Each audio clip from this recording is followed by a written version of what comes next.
Często innowacje kojarzą się z bardzo zaawansowanymi technologiami w medycynie, farmacji, jakieś technologie w największych koncernach stosowane. No niektórzy mówią, że innowacja to jak loty kosmiczne. Natomiast to jest nic bardziej mylnego.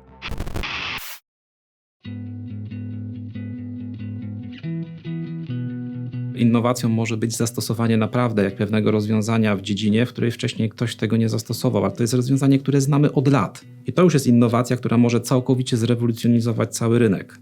Może zmienić postrzeganie na przykład w procesie czy to produkcji, czy świadczenia usługi. Może pomóc w wytworzeniu produktu, którego wcześniej ktoś nie mógł wytworzyć w taki, a nie inny sposób.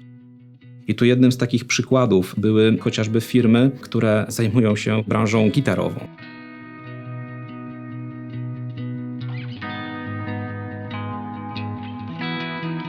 Jesteśmy firmą rodzinną zajmującą się produkcją butikowych instrumentów. Na rynku jesteśmy od 1982 roku. Problem, z którym się mierzyliśmy, dotyczył podstawowego budulca wszystkich instrumentów, jakim jest drewno. Drewno do produkcji instrumentów musi mieć swoją odpowiednią wagę, strukturę, czystość, musi być pozbawione sęków, musi być odpowiedniej szerokości i taki materiał jest coraz trudniej pozyskać. Głównym materiałem, który my wykorzystujemy, jest słom się bagienny, który jest pozyskiwany z rejonów Luizjany. Dla nas jest to jeden z najlepszych, jeśli nie najlepszy gatunek drewna do produkcji gitar. Świetnie się go obrabia i świetnie brzmi. Problem z pozyskiwaniem tego gatunku jest taki, że rośnie on na terenach zalewowych i tak jak w przeszłości te okresy zalewowe były znacznie krótsze, przez co czas pozyskiwania materiału był dłuższy, rzędu kilku miesięcy. Przez ostatnie lata skrócił się do miesiąca, 2, przez co nie można pozyskać tyle drewna. Kolejnym problemem jest to, że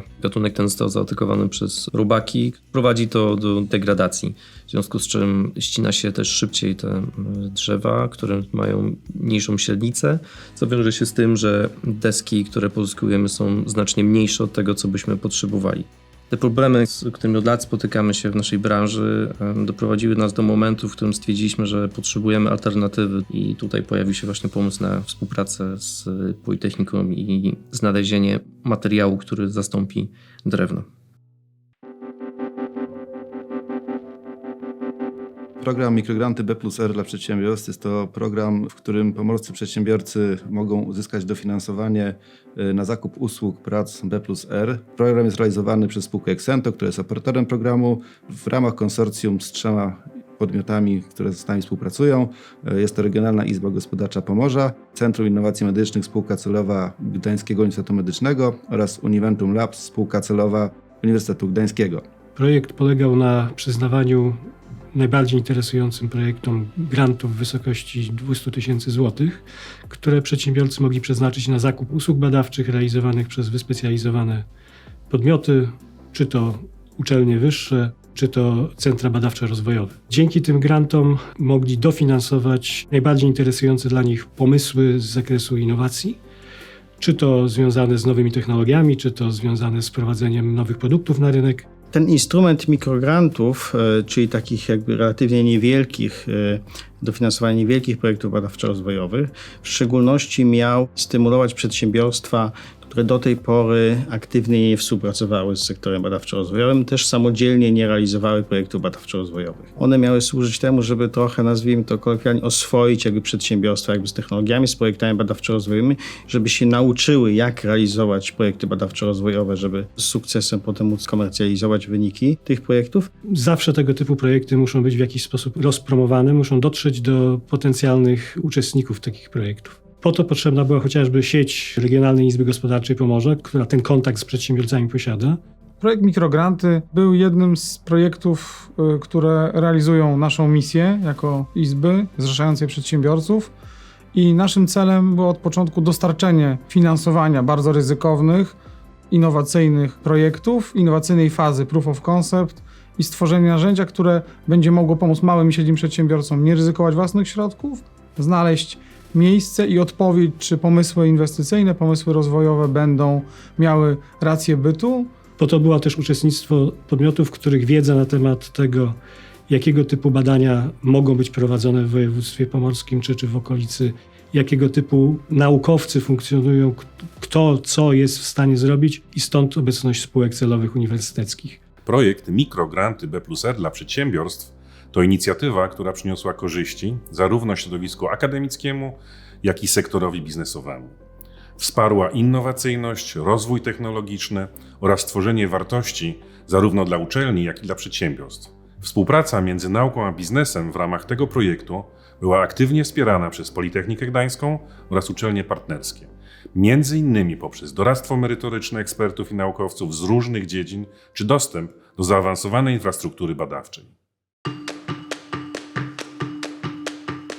Najważniejszym punktem badań było określenie, które parametry drewna są dla nas najistotniejsze z punktu widzenia brzmienia instrumentu. To musieliśmy określić na samym początku, następnie wytypować materiały, które będą materiałami referencyjnymi i materiały alternatywne, które będziemy badać właśnie pod kątem, czy da się przebadać w ten sam sposób te materiały alternatywne, co drewno.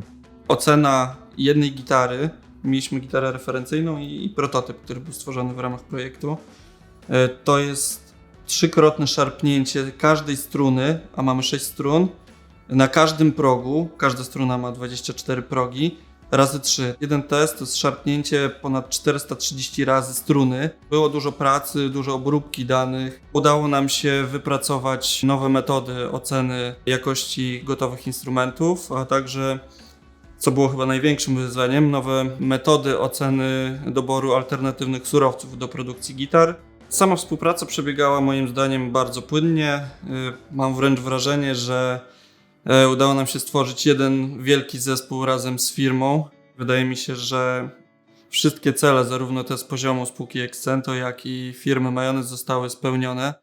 Proces przyznania grantów miał przebieg dwuetapowy. Na pierwszym etapie oczekiwaliśmy bardzo prostego wniosku, w którym właściwie jedynym polem takim opisowym było przedstawienie problemu badawczego i efektów rozwiązania tego problemu w ramach naszego programu dla przedsiębiorcy. Drugi etap, który był takim czynnikiem wyróżniającym ten projekt od innych, powiedzmy, podobnych programów dostępnych na rynku, przyznawaliśmy wsparcie tak zwanego eksperta merytorycznego grantobiorcom, czyli eksperta, który wywodził się albo z uczelni, albo z jakichś innych instytucji naukowych, który pomagał przygotować grantobiorcy ostateczny wniosek, pomagał przede wszystkim w kwestiach technicznych, był specjalistą w danej dziedzinie technologicznej. To jest to, co wyróżniało nasz projekt, ponieważ wsparcie było bezpłatne z punktu widzenia grantobiorcy, też my jako operator pokrywaliśmy koszty wynagrodzenia tych ekspertów.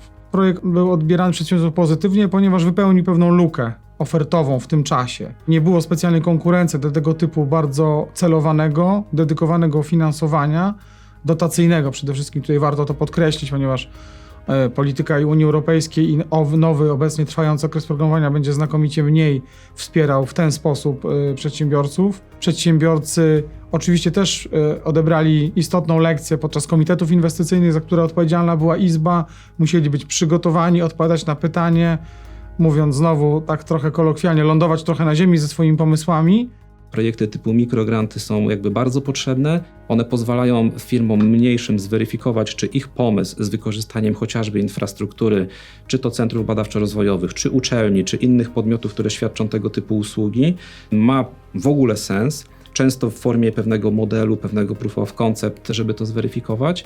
I na kolejnych etapach jesteśmy w stanie pójść zdecydowanie dalej. Wtedy można składać już projekt dużo większy, badawczy. Można szukać partnerów, którym pokazaliśmy, że mamy już zweryfikowaną na jakimś poziomie technologię. Nie wiem, czy to nawet nie jest najbardziej pozytywnie, a na pewno jeden z najbardziej pozytywnie ocenianych jakby instrumentów.